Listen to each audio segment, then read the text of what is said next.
जय बाबा स्वामी। आज के ग्रंथ पठन की शुरुआत हम गुरु आवाहन से करेंगे। ओम गुरुर्ब्रह्मा गुरुर्विष्णु गुरुर्देवो महेश्वराय गुरुर्साक्षात् परं ब्रह्मा तस्मै श्री गुरुवे नमः। तस्मै श्री गुरुवे नमः। तस्मै श्री गुरुवे नमः। ओम श्री शिव कृपानंद स्वामी नमो नमः। जय बाबा स्वामी। कल हमने देखा कि गुरुदेव का संपर्क उन दो मुनियों की ऊर्जा से हुआ और मैं कौन हूँ ये जानने के लिए उन्होंने प्रार्थना का सहारा लिया और बाद में उन्होंने प्रार्थना करना भी छोड़ दिया।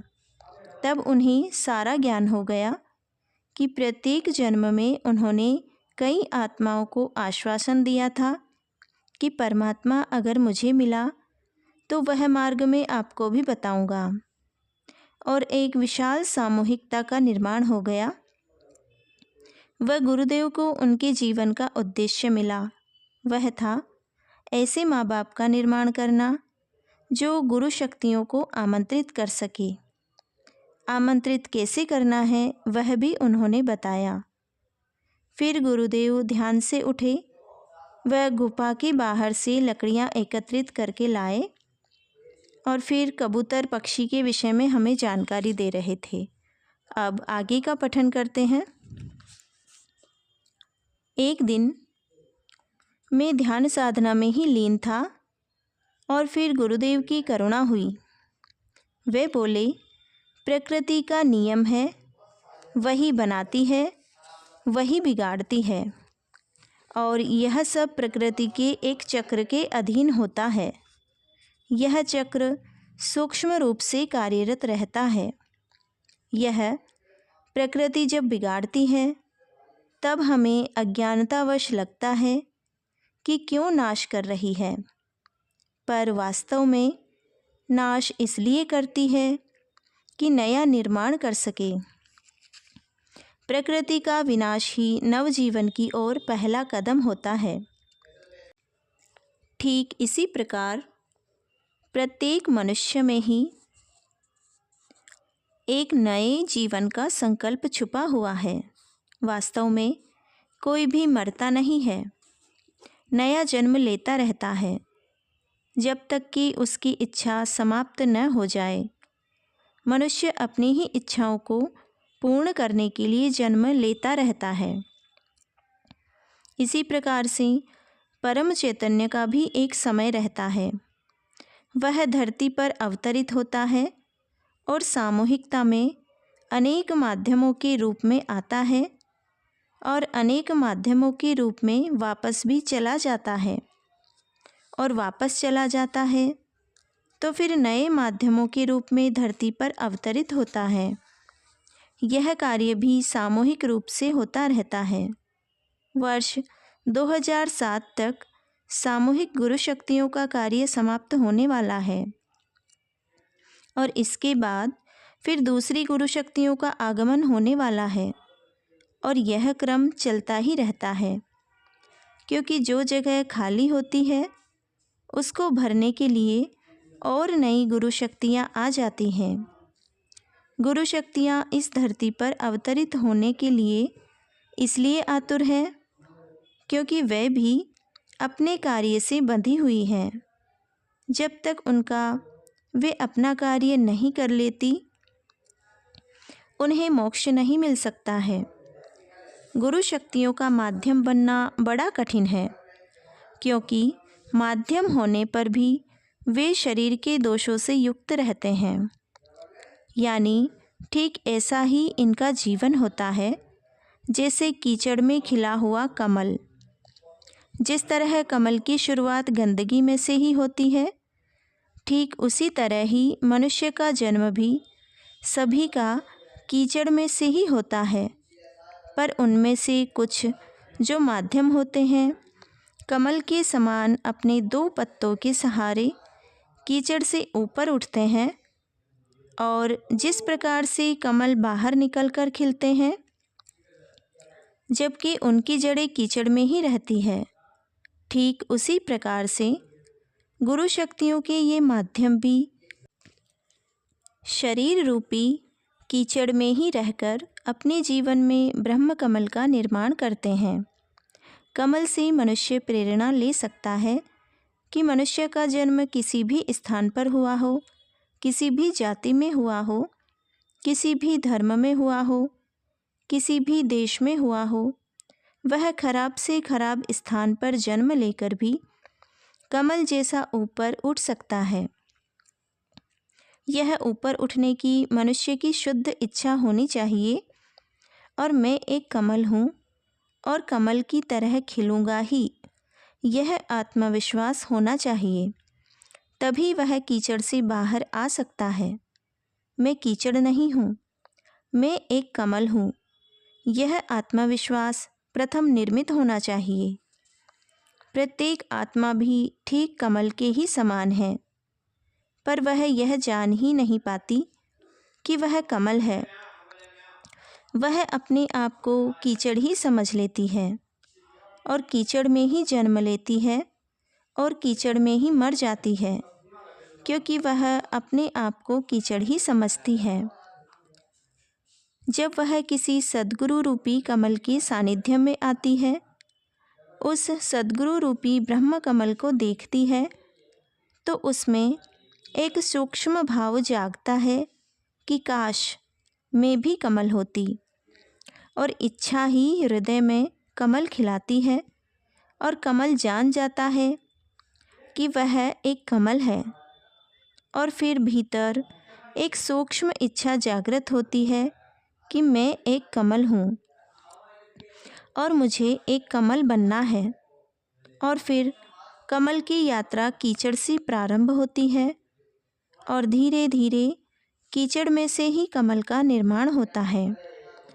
कमल कीचड़ के बाहर आकर ही खिलता है। मनुष्य जीवन भी कीचड़ के समान है। मनुष्य कीचड़ है और कीचड़ ही निर्माण करेगा। इसलिए मनुष्य निर्मित वस्तुओं से कीचड़ ही निर्मित हो सकता है, कमल नहीं। मनुष्य निर्मित वस्तुओं से आध्यात्मिकता का कमल नहीं खिल सकता है। आध्यात्मिकता का कमल खिलने के लिए सद्गुरु रूपी कमल ही चाहिए।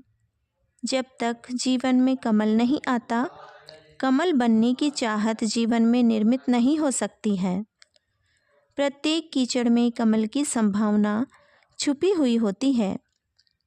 किसी भी स्थान के कीचड़ में कमल खिल सकता है। बस कीचड़ में एक कमल होना चाहिए। कमल से ही कमल का निर्माण संभव है। कमल बनने के लिए कीचड़ को छोड़ने की आवश्यकता नहीं है। केवल अपनी जड़ें ही कीचड़ में रखो, लेकिन स्वयं को कीचड़ मत समझो, स्वयं को कमल समझो। तभी कीचड़ के बाहर निकल सकते हो, और ऐसा आध्यात्मिक कमल अपने जीवन में खिला सकते हो कि जो दूसरों के लिए प्रेरणादायी बन सके। तुम भी एक कमल थे और तुम एक कमल थे। इसका ज्ञान तुम्हें तुम्हारे पुराने जन्मों की बातें जानकर हो ही गया होगा। इन सब जन्मों का प्रभाव तुम्हारे ऊपर बचपन में अधिक था, और इसी कारण बचपन में तुम्हें लगता था मेरा जीवन सामान्य मनुष्य जैसा नहीं है, मेरे जीवन का कोई उद्देश्य है, और इस उद्देश्य को प्राप्त करने के लिए ही मेरा जन्म हुआ है। इस उद्देश्य को पूर्ण करने के लिए ही मैंने जन्म लिया है। मैं सामान्य मनुष्य नहीं हूँ, और न ही एक सामान्य मनुष्य जैसा मेरा जीवन होगा। मेरा जीवन एक प्रेरणादायी जीवन होगा। जो जीवन के बाद भी लाखों आत्माओं का प्रेरणा स्थान बनेगा। पर उद्देश्य क्या था वह पता नहीं था और बाद में जीवन में दलदल में चले गए और भूल ही गए मैं एक कमल हूँ। और फिर गुरु शक्तियों के सानिध्य में आने पर फिर याद आया कि तुम एक कमल हो और फिर कमल की तरह तुम्हारा जीवन खिल उठा और तुम एक आध्यात्मिक यात्रा पर चल दिए। गुरु शक्तियों को तुम्हें इस मार्ग में लाना ही था, क्योंकि तुम ही गुरु शक्तियों के माध्यम थे। तुम्हारे माध्यम से लाखों कमल कीचड़ में खिलने वाले थे, ऐसे कमल जो कीचड़ में रहकर भी कीचड़ से अछूते रहते हों। पर यह तब तक नहीं हो सकता था जब तक तुम स्वयं न खिलो। तुम्हारे ही खिलने का इंतजार था ताकि कमल ही कमल खिल सके।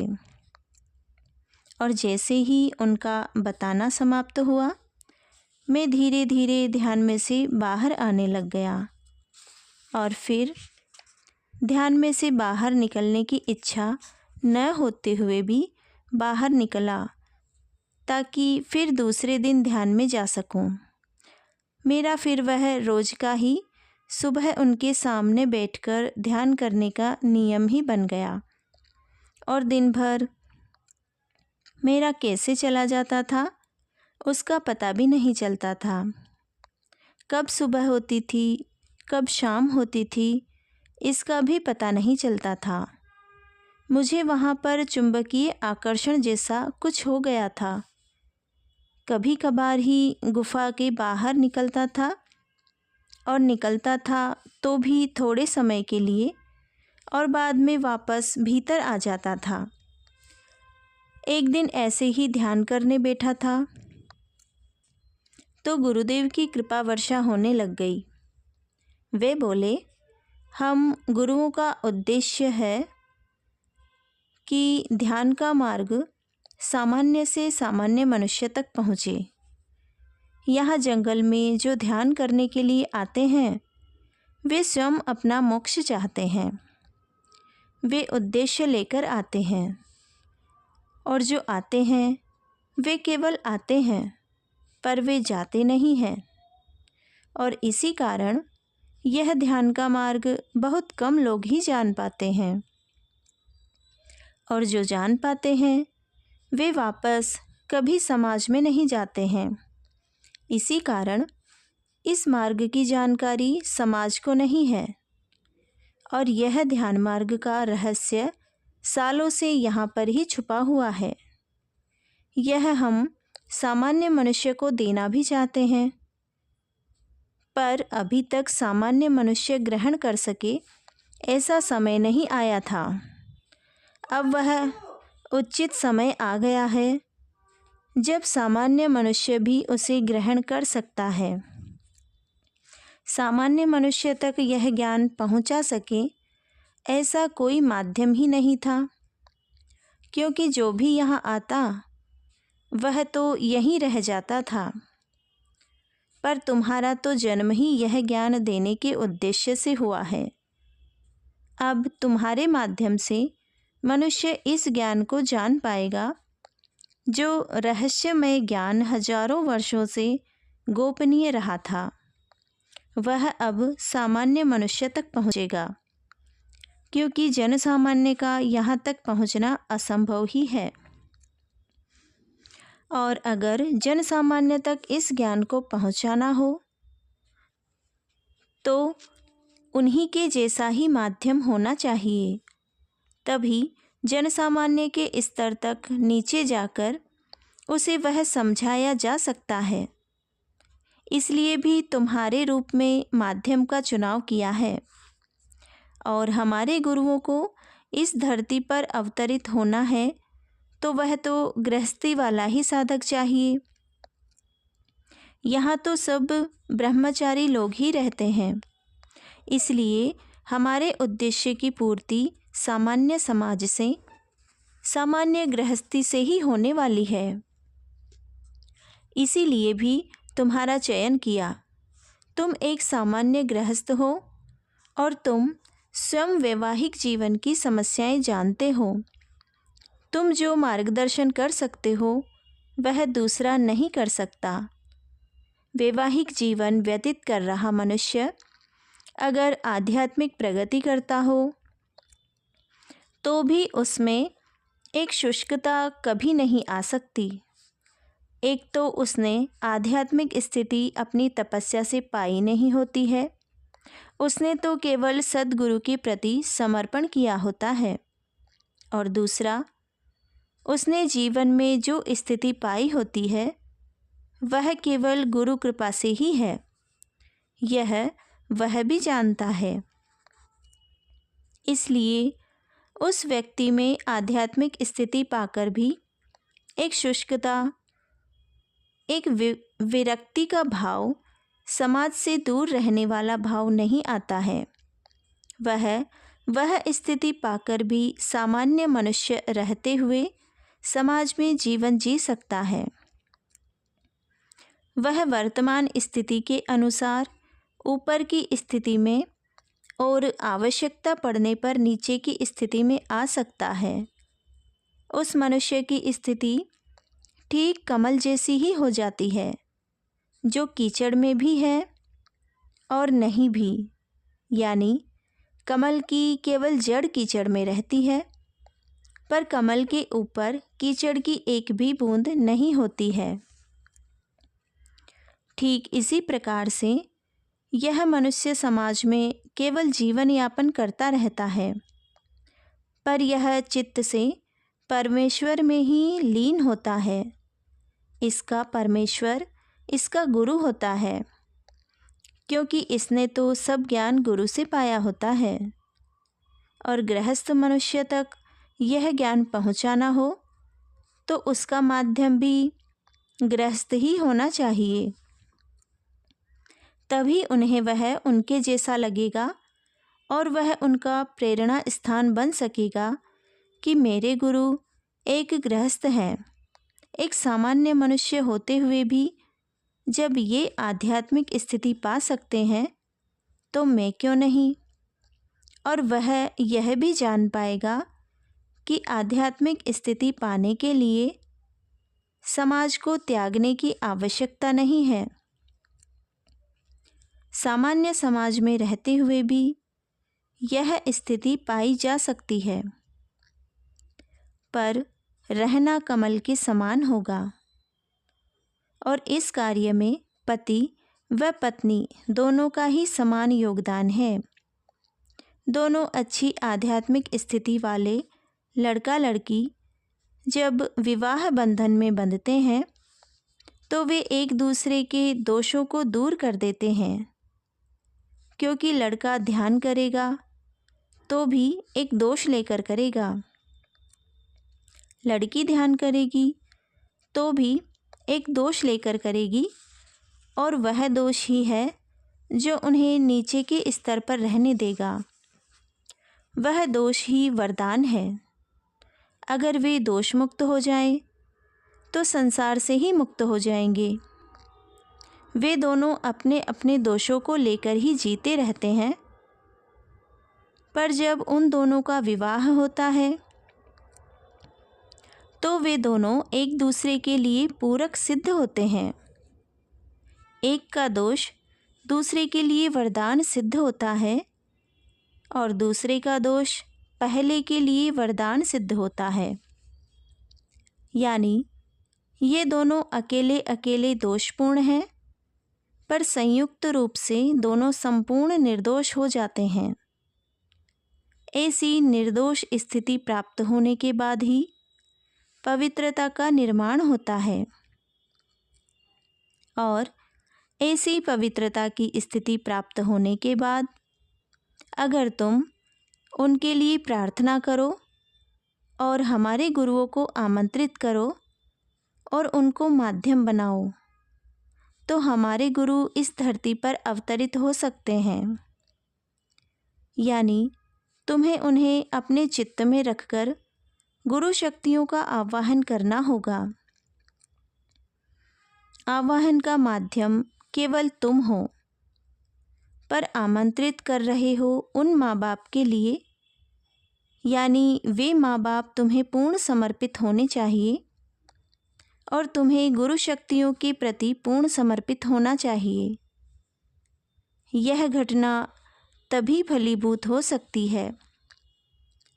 वे माँ बाप इतने समर्पित होने चाहिए कि वे केवल शरीर से अलग हो, पर चित्त से उनका अस्तित्व तुम्हारे से अलग नहीं होना चाहिए। तभी तुम उनके लिए गुरु शक्तियों का आवाहन कर सकते हो और वह सूक्ष्म शक्ति वे तुमसे ग्रहण कर सकते हैं। इसमें तुम गुरु शक्तियों का आवाहन करो, यह कार्य आसान लगता है, पर वे माँ बाप तुमसे गुरु शक्तियाँ ग्रहण करें, यह कार्य कठिन लगता है। जब तक वे आत्मिक रूप से तुमसे एक रूप नहीं होते, वे अपने शरीर का अलग अस्तित्व बनाकर रखेंगे और अलग अस्तित्व बनाकर रखेंगे तो वे ग्रहण करने की क्षमता खो देंगे, ग्रहण नहीं कर पाएंगे। माँ बाप के लिए भी अलग ही अनुभव है। वे शक्तियाँ प्राप्त करने जा रहे हैं जो न तो उनकी है और न तुम्हारी है, सब माध्यम ही है। इसलिए इन तीनों माध्यमों में जब तक एक रूपता नहीं आ जाती, यह घटना घटित होनी कठिन है। पति और पत्नी दोनों में से एक भी तुम्हें पूर्ण समर्पित हो तो भी यह संभावना बन सकती है, क्योंकि वे दोनों तो आपस में शारीरिक संबंधों के कारण जुड़े हुए ही रहते हैं। उनमें से एक भी अच्छी स्थिति प्राप्त करता है तो वह स्थिति दूसरे को बांटेगा ही और अंत में दोनों ही उसी स्थिति तक पहुंच जाएंगे। और अगर पति पत्नी दोनों ही समर्पित हैं तो कार्य आसान हो जाएगा। यह सारी प्रक्रिया 3 संबंधों पर आधारित है। पहला, पति पत्नी का आध्यात्मिक उद्देश्य से किया गया संबंध, जिसका उद्देश्य ही आध्यात्मिक प्रगति हो, जिसका उद्देश्य ही गुरु शक्तियों को आमंत्रित करना हो।